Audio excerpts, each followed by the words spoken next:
Massey Show. And here's your host, Chris Massey. It's a weekend night. I'm doing what I always do. Yeah, turn the side to side, you're driving me out of my mind.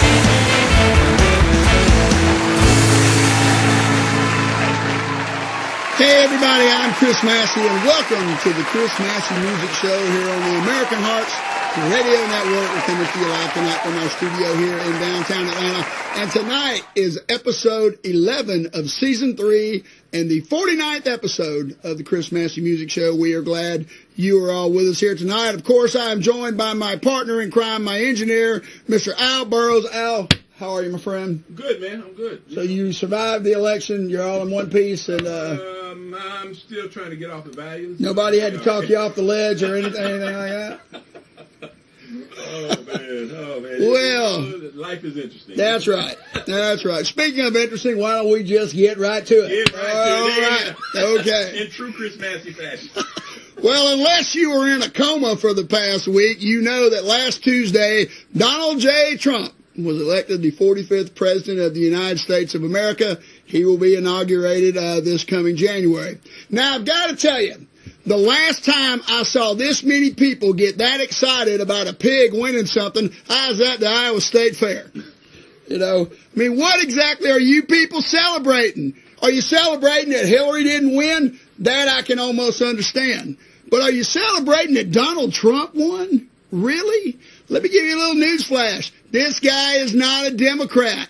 He was a third-party candidate, and he used the Republican platform to get elected. And I can tell you right now, a lot of his policies are going to appease the left, and it's going to get a lot of you people pissed off. Remember, this guy spent most of his life being a New York liberal Democrat. And I think you're going to see the real Donald Trump when he gets in there. And for all you people going nuts at those rallies, it's not going to be pretty. I mean, look, you're expecting him to keep all those promises. He's supposed to build a wall, make Mexico pay for it. He's going to deport 11 million immigrants. He's going to ban Muslims. He's going to repeal Obamacare, and he's going to prosecute Hillary Clinton. Well, I'm here to tell you that a lot of that stuff is not going to happen, and there's a chance that none of it is going to happen. That's right. This past week on CNN, Rudy Giuliani was on a show, and he said that going after Hillary Clinton right now might not be in the best interest of the country. Did you hear that? Now, Donald Trump didn't say anything like that.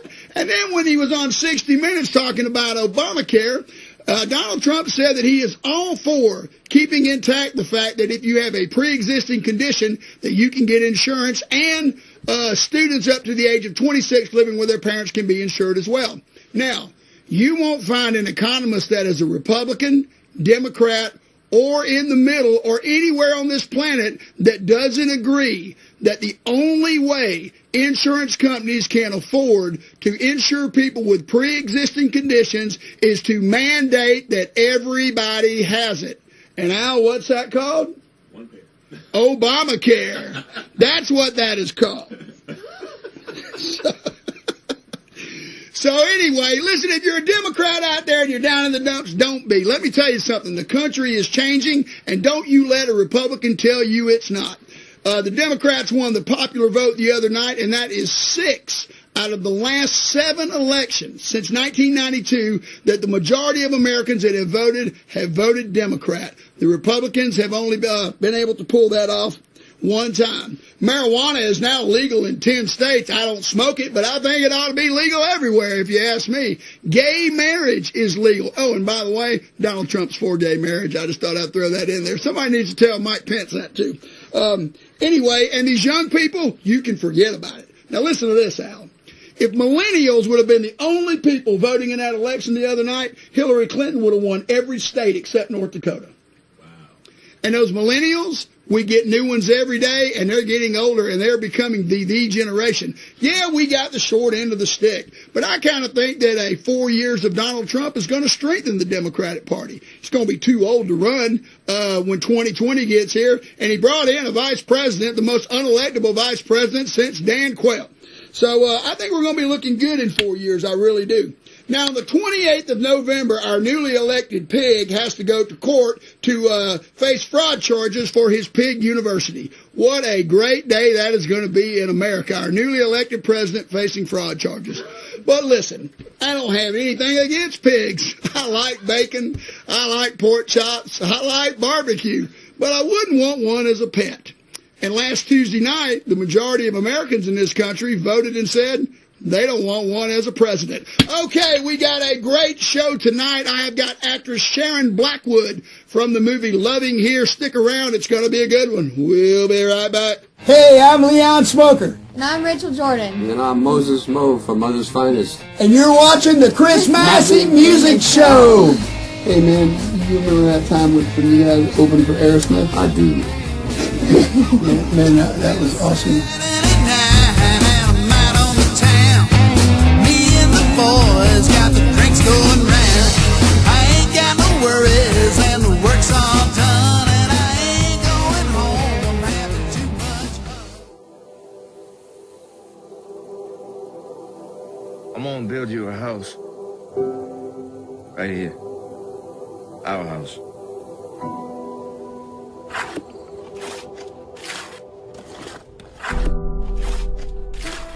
I'm gonna take Mildred up to D.C. to get married. You sure about that? By the power vested in me by the District of Columbia, I now pronounce you husband and wife.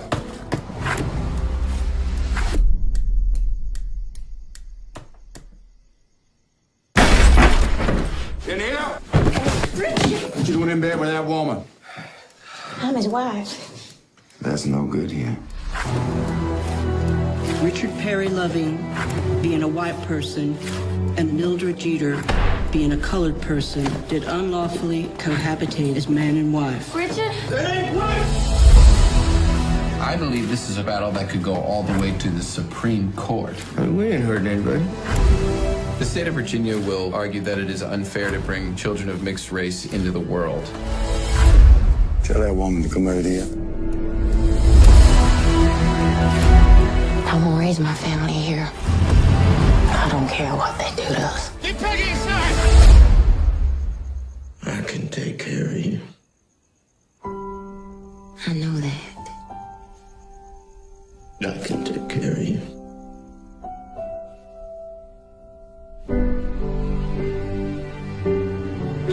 I know we have some enemies, but we have some friends too. You realize this case could alter the Constitution of the United States. You think you'll lose? We may lose the small battles, but win the big war. Is there anything you'd like me to say to the Supreme Court Justices of the United States? Yeah. Tell the judge I love my wife.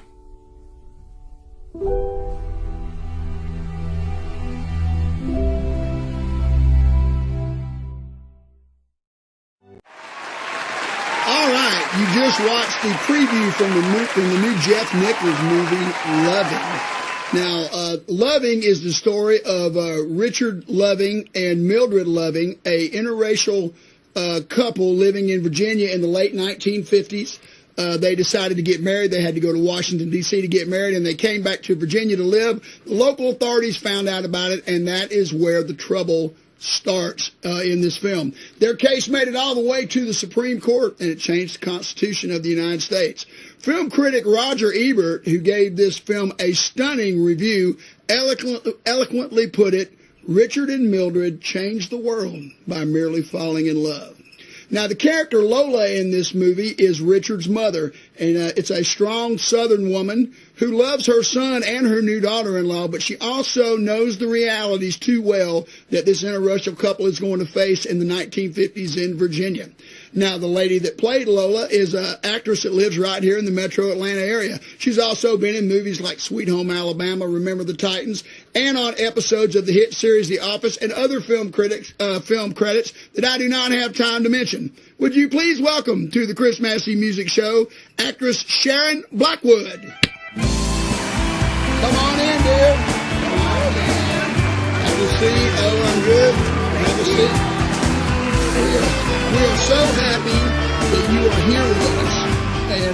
And now we had an actor on here, Colonel Bruce Hampton, and now we've had an actress on here. So you've seen the movie. Oh yes. And what do you think about it now? Well, every time I see it, I love it even more. Yeah. I had extremely high expectations for the film. And I saw it for the first time out in L.A. for the premiere, and it just blew it out of the water, blew all my expectations out of the water. It is a stunning, compelling. Now, when you go to the premiere in L.A., and I know you went to one in New York, too, now we're talking red carpet, limousines, paparazzi. Oh, yes. Now, and there are other actors and people in the movie business that are there for this premiere as well. Is that correct? Absolutely. So it was a who's who on the list that night. A lot of people there to see it. Yes. Very good. It was very exciting. Very good. Because I imagine if you're an actor in Hollywood and you want to be in a Jeff Nichols film, one of the best things you can do is probably show up at the premiere that he is having out there. Now, you told me, Sherry, that you're from Greensboro, Georgia. Yes. And you went to West Georgia College, and you were a music major. Yes. Singer, opera singer. You took voice and stuff.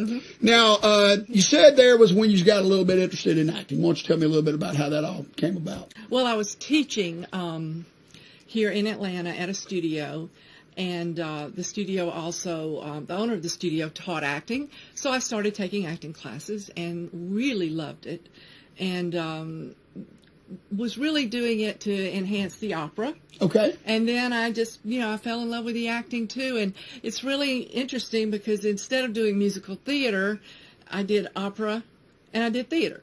I got you. Then I went from the theater into film and television, and I studied for years. Now, is there a space when you get out of college before this starts, or did you go right into this when you got out of college? I went right into this because my voice teacher, Inga Mansky-Lundin, at college, Sandra also studied with her. Okay. And Sandra was working in New York doing Broadway shows, and she'd fly down and work with Inga, and I would see her. And so then when she moved back to Atlanta, because she's from here, and she opened up the studio, and I was always interested in teaching. Okay. So that happened, and 35 years we worked together. Okay. So when is it, how old are you when you decide to get, or what year was it when you decided to get an agent and get serious about it and start putting yourself out there for some of these roles? I was almost 40 years old. Wow. Okay. Yeah, it was in the late 80s. Okay. All right. I did my first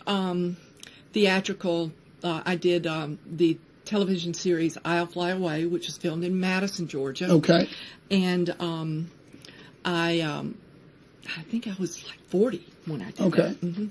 41. Well, they said, Rodney Dangerfield didn't start performing in nightclubs till he was like 46. 46 or 47 years old was before. So it's never too late. It never is to get started. Now, what was the first big film role that you got? Do you remember? The first big one. When you saw yourself on the silver screen for the first time. Oh gosh, I'm trying to think. It was a small film, Neon Bible, directed by a very esteemed director, Terence Davies from England. Okay. And it was based on a Southern novel. And I actually went to the New York City Film Festival at Lincoln Center and saw that film. I guess Sweet Home Alabama was where I had the biggest part on the silver screen to that time. And remember, the Titans was before that, right? Was 1 year before that. Well, you were in that movie with a lot of future superstars, weren't you? Wow, is that not the truth? I mean, that was Ryan, what's Gosling, his name? Ryan, yeah, it was his first film, wasn't it? Ryan Gosling, Ethan Suplee, well, my mind's just not working. There's that young African African-American actor that did that TV series on TV Land. I forget what the X is. Are you? I can't.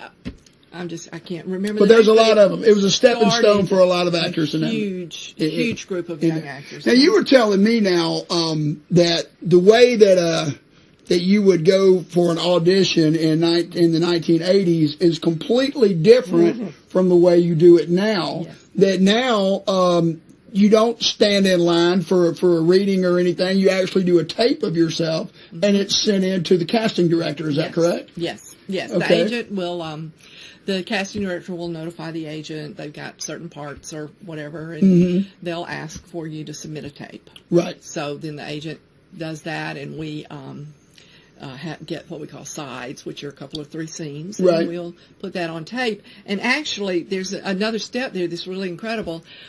There's a website which we upload the auditions to this website. Okay. And then our agents verify it, and then the casting directors go directly to that website. So it's not even like it passes through a lot of hands. You just upload it to Okay. So once it's submitted, then you're hoping for a callback.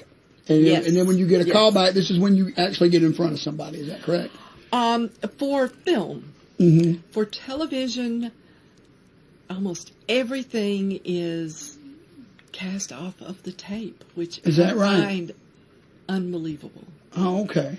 Unbelievable, because you never meet anybody. See, and when we were talking the other day, it dawned on me, you know, it's changed like that in the music business. When I started in the early 80s, you had to go to a club, you had to knock on the door, you had to have your picture, your cassette, and all that stuff. And now, my whole press kit is on the internet.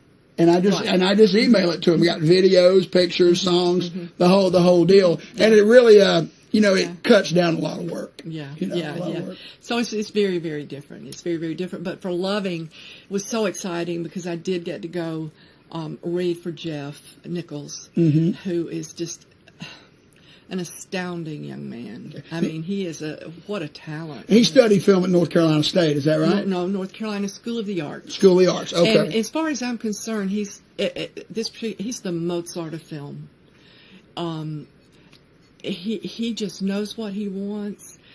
He knows everything about the camera. He knows everything about what the characters need to do. He writes. He directs. He does camera angles. Right. He's brilliant. And even just a moviegoer like myself noticed the beginning of this movie. The screen is black. It's just print. There's no sounds whatsoever. And then it just cuts right to a scene. And the scene is it's a little intense, with what's being said there. And it sets the tone for the whole movie. Yeah. For the whole movie like that. Yeah, and the acting from top to bottom is just amazing. And you were telling me that on a movie set that they will spend a day or two on about 2 or 3 minutes. Is that right? They'll spend a day on probably 2 or 3 minutes, depending on the film, depending on what kind of film they're doing. Now, if they're doing high-tech films, it may even be less than that. Now, so give me an example. Let's talk about the scene where Richard is standing on the front porch and you walk outside and you tell him that he should not have married that woman. No, you're gonna give it away. You're giving it away. No. Okay, I won't give any more dialogue. But the scene, all right, let's just say the scene with you and they'll edit that out. Yeah. Just the scene where you and Richard are on the porch. How long does something like that take to film? I really have no idea because it was like 12 o'clock at night. It took a while because Jeff always shoots on film, which is glorious and it's beautiful. Is this not a beautiful It is film? very beautiful. And so we first started, and then Jeff decided he wanted to change a couple of things. So it took a little bit, but gosh, when I saw that scene, it just broke my heart. Yeah, I mean it's really Yeah. good, and there are several other scenes that you are in the movie. And I get to deliver 2 babies. You do get that's part of your deal. Yeah. And there's a scene in there where you're making some biscuits. I like that one. Yeah, making biscuits. And got flour. And you wear the what my grandmother used to wear is that scarf pulled over. That women. Women wouldn't be called dead in one of those today. Oh gosh, no, not unless it's Hermes, or Hermes, That's right. Hermes, or however. That's right. But but Joel Edgerton is just He's from Australia, right? Yes. Okay. And he's a master. And Ruth Negga is from Ireland. Oh, okay. And she played Mildred. Boy, and they both sound Southern in this movie. Oh, boy. They know how to do the accents. Yeah. They nail it. And see, Jeff is Southern, so, he's not going to have anything. Right. And the really interesting thing is the accent in this area. This place is so isolated. It's a very distinct accent. And, right. And when I listened, there's like a tape minute on the of tape on Lola from the time, from an interview, and it's this real interesting mix of a little Appalachia and a little Piedmont. I got you. And it's really interesting. And they also they say like, who's, I mean, there's a little of that, I don't know what you would call it. I think of it as Canadian, but it's right. A little Acadian thing going on there. So it's a very interesting, and of course, even though they're all in the same area, and it's a very integrated at that time, and still is, right. Little town, there's still a little difference in the way the Caucasian people and the way the African American right. people, speak. Right. But it's really spot on. Now, the parallels of this movie with what is going on today, it didn't hit me till I was in the parking lot driving home. But, you're watching this film, and I'm thinking to myself, wow, we've really come a long way as a country, And then you think about the gay marriage issue, and you realize that we really haven't come that far at all. We were talking about there was a thing in Atlanta where the police barged into two gay men's home and arrested them for sodomy. And I guess this was about 5 or 6 years ago. Or maybe longer than that. A little bit longer maybe than longer that. than that. Completely absurd. I mean, it was like... And the way people feel about gay marriage, and especially down here in the South. And so this is another... and hopefully it's over and done with. But with this administration that we've got now, it may not be. Well, Donald Trump said it is. It's a settled issue, right. Marriage. I mean, he said that. And that's the way it ought to be, And basically, for people that are upset about it, we all get rights for life, liberty, and the pursuit of happiness, and marriage being a big part of that. And if heterosexual people have the right to marry, well, then so do homosexual people. Well, it's a contract. Exactly. It's a legal contract. That's right. So, yeah. But that is all kind of accidental because the process for this film started 5 or 6 years ago. Right. Before it, so it, it's kind of like this kind of a miraculous sort of coming together. Right. It's almost like, Exactly. It's very interesting that it happened. And a lot of people who are, because I got a lot of conservative friends that say, I don't go to the movies. There's always some stinking liberal message in there, blah, blah, this, blah, blah, that. And they're going to think that that's what it was when in fact it's just by chance. This is just a story of two people. It's history. It's incredible history because this case is cited a lot in decisions. Right. And in contract decisions and legal contract law.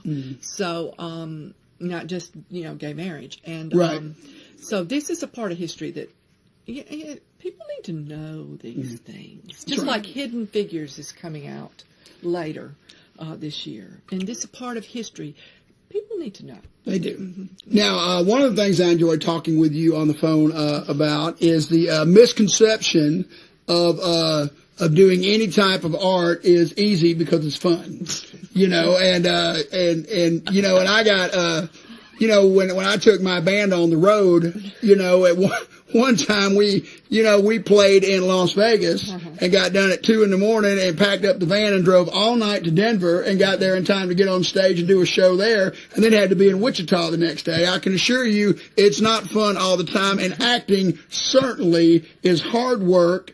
It's very slow and tedious, I would imagine. And it is very rewarding, no doubt about it, but it's not just something you get up and decide to do one day. Exactly. I have friends who are in the theater and haven't done film, and they each have their challenges. And one of the things about a theater, of course, is you learn your whole script, and you're there, you got the audience there. It's very exciting. Right. But to me, there's nothing any more intense than when they say, action, and you're like, sure, you got to be there. You got to be there. You can't, you can't like take a breath. You got to be there. But anyway, it is very hard work. In fact, I think I've got to get up at 4:30 tomorrow morning. Oh, do you? Be on set. Well, and like I really enjoy the sitcom Everybody Loves Raymond. And then I had an actor friend point out to me. He said, when they're filming that, they're not hearing the laugh tracks, and there's no audience there. They're having to deliver, and then all that stuff is edited in later. And when you think about it from that standpoint of trying to be funny like that and everything and pull it off, it's a lot more difficult than people think. In the old days, the sitcoms were done in front of a live audience. That's right. And so it was actually, I think, probably a lot easier, but probably would be just prohibitively expensive, Yes. Oh, yes. To do it like absolutely. That. Yeah.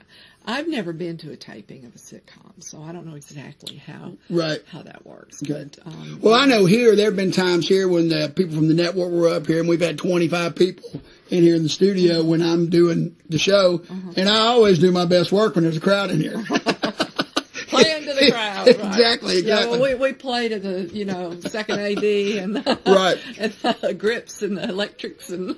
So now let me ask you this: if this film is nominated for an Academy Award, which I think I haven't seen, there's a lot of great movies coming out. Yeah, I mean, a lot. I told my wife, I said, look, we're hitting the movies once a week from now to Christmas because there are that many good ones out there. If it is nominated, will you be at the Academy Awards? I have no idea. I have no idea. But I mean, you're in the film, I would think. Well, certainly. I mean, it's a big theater. There's a lot of seats. I would think one of them would be for you. I would like to say yes, and we'll see. Okay. And, we'll just have to see. I think that there's room for 7 or 8 nominations in this film. Yes, I believe so. I believe so too. I think cinematography as well as acting, all 4 of the acting categories, and true stories that deal with civil rights, and if they're done well, are always movies that are looked at from that era. Yeah, and this is really not a movie about that. No, this is a movie about a love story between these two people who grew up together and fell in love with each other, and Richard wanted to make her his wife. That's right. I mean, that's really what it is. That's all it is. It is a love story about two people that are going to be together no matter what. There's nothing preachy. It is just purely their story. Mm-hmm. And there's all the archival material, and Michael Shannon, of course, plays Gravelette, the famous life photographer, who did layout on them. Right. And that is in the movie. Right. These pictures are just, these photographs are just amazing. It's like when you watch it, it's almost like you live in the community and you're watching it happen. Yeah, you happen to be a friend of theirs who's on the porch. Mm-hmm. Mm-hmm. Yeah, it's that personal. It really is. It really is. Yeah, it is. And filming in the locations, near the locations, they actually did film at the jail where Mildred and Richard were held in jail. And they, filmed around Richmond and in little, places outside of Richmond that were just so. When I drove up to Lola's house, and it's that way back off the road, and you look through this soybean field and you see that little, like a sharecropper's house, and I'm like, couldn't be more perfect. That's right. Couldn't be more perfect. That's right. Yeah, the authenticity is just astounding. Now, I know you've got some stuff coming up that you are not at liberty to talk about. One I can. One you can? Okay, well, please do. A film called Dirt Road to Lafayette, which also has a leading a person, Jill Jane Clemens, who we're very good friends, and we did that together. She did a leading role, and I did a more minor role, and we filmed that in Louisiana.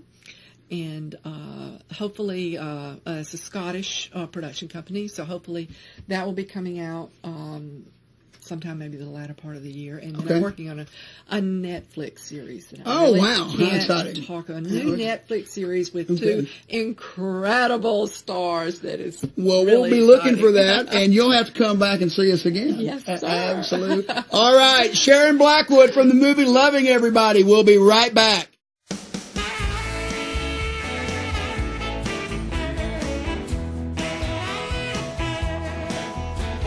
Serving Atlanta since 1998, Massey Gutters understands the challenges specific to our area. Massey Gutters is familiar with all aspects of gutters and roofing. We use only the highest quality materials. With our fully trained and professional staff, you are guaranteed to get quality service and work. References available upon request. Call us today for a free estimate, 404-314-6800. Again, that's 404-314-6800. Call Massey Gutters today. 404-314-6800. All right, we're back. For being a guest on the Chris Massey Music Show, my guest, Sharon Blackwood, will receive a 6-month supply of Rice-A-Roni, the San Francisco treat, and a case of Turtle Wax, and a case of Old Duels non-alcoholic beer. Old Duels, for those times in life when you only need to look like you're having a good time. All right, so next month will be the 50th Chris Massey Music Show episode. It's going to be a big time. We're going to be showing scenes from some of the previous shows. I don't have it nailed down, but I believe we're going to have the booking agent and owner of the Star Bar from Little 5 Points. They are going to be here, one of the oldest live music venues in Atlanta. They've been around since the early 90s. Yeah, when we played there a couple weeks ago, they talked to me about it, so I'm hoping to get all that together. And as far as I know, we will be back for season 4. Yeah. Is that correct? You're coming back, right? Oh yeah. Okay. All right. Good deal. Miss that one. Good deal. Well, nobody has given me that huge contract that I've got here. You know, when you're a minor web TV celebrity, you know, you're always on the go. What can I tell you? So anyway, like I always say, always love your woman. Take life as it comes, and when you get the chance, have too much fun. We'll see you next time.